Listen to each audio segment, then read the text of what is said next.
அன்புக்குரிய உறவுகள் அனைவருக்கும் வணக்கம். எல்லோரும் எப்படி இருக்கீங்க? நல்லா இருக்கிறீங்களா? நல்லா இருக்கணும். நான் நல்லா இருக்கிறேன், பிரச்சனை கிடையாது. எல்லா புகழும் இறைவனுக்கு. இன்றைய காணொலி என்னென்னா முக்கியமான காணொலி உண்டு. வீடியோ பார்க்க முந்தி சேனலை சப்ஸ்கிரைப் பண்ணிட்டு பாருங்கள். அப்போ நான் தான் போகிற வீடியோ ஒன்றும் நோட்டிஃபிகேஷனில் வந்து உங்களுக்கு வாங்க வீடியோக்குள்ளே போகலாம்.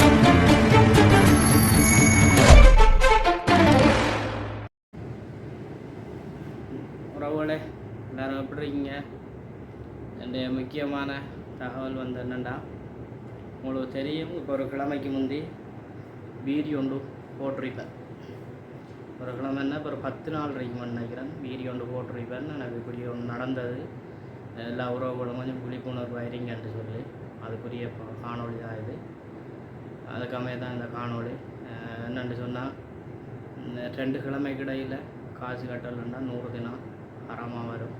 2 கிழமைக்கு இடையில் கட்டணுமெண்டு நான் சொல்லியிருந்தேன். அடுத்த நாளே அந்த காணொலி பதிவேற்று வரேன்னு சொல்லி என்னால் ஏற்ற முடியலை. காரணம் என்னென்னு சொன்னால், அந்த இடத்துக்கு நான் போக முடியாத சூழ்நிலையால் நான் போகல காசு கட்டுறதுக்கு. எங்களோட கொடியன், அதாவது வந்து எங்களோட பாபாவோட மகன், தங்கமான வீடு நம்ம இருக்கிற எந்த பிரச்சனையும் இல்லை. நான் சொன்ன அப்படி பிரச்சனைன்னு சொல்லி அப்படி என்கிட்ட சொல்லுன்னு சொல்லி போயிட்டு கட்டிட்டு வந்தாச்சு. கட்டிட்டு வந்தது புதன்கிழமை. ஆனால் வீடியோ போட்டிக்கே என்னால் முடியாத சூழ்நிலையால் வீடியோ போடல. பாருங்கள், தான் அந்த பேப்பர். புதன்கிழமை கட்டிட்டு வந்தாச்சு காசு. நீ எந்த சிக்கலும் இல்லை, நீ போட்டு நம்ம தான் அந்த பாதுகாப்பாக இருக்கணும், சரிதானே? நாங்கள் தான் நீ பாதுகாப்பாக இருக்கணும். இதெல்லாம் உறவுகளுக்கும் ஒரு விழிப்புணர்வுக்கான வீடியோ தான்.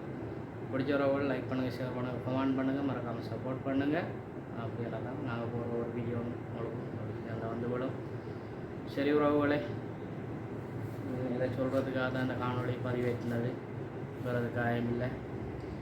பார்த்தீங்களா, நிலைமையை பாருங்கள். 15 வருஷத்து வெளிநாட்டு வாழ்க்கையில் முதல் தடவையாக நடந்துருக்குது. உண்மையிலே நாங்கள் எந்த நாட்டில் வாழ்ந்தாலும் அந்த நாட்டு சட்டத்திட்டத்தை நாங்கள் கண்டிப்பாக வந்து மதிக்கணும்.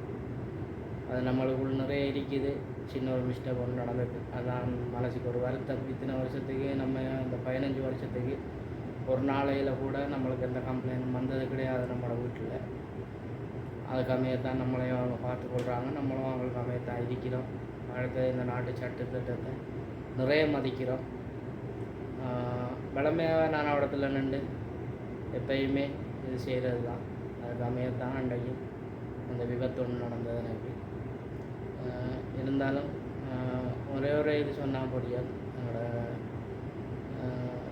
மகங்காரன், பாபாவோட மகன், நீ பட்டு கொஞ்சம் கவனம், ஏன் இப்படி செய்கிறாய், இப்போ வந்து கடுமையான இதுகள் உண்டு, சரி வான்னு சொல்லி அவ்வளோதான், சரிதானே?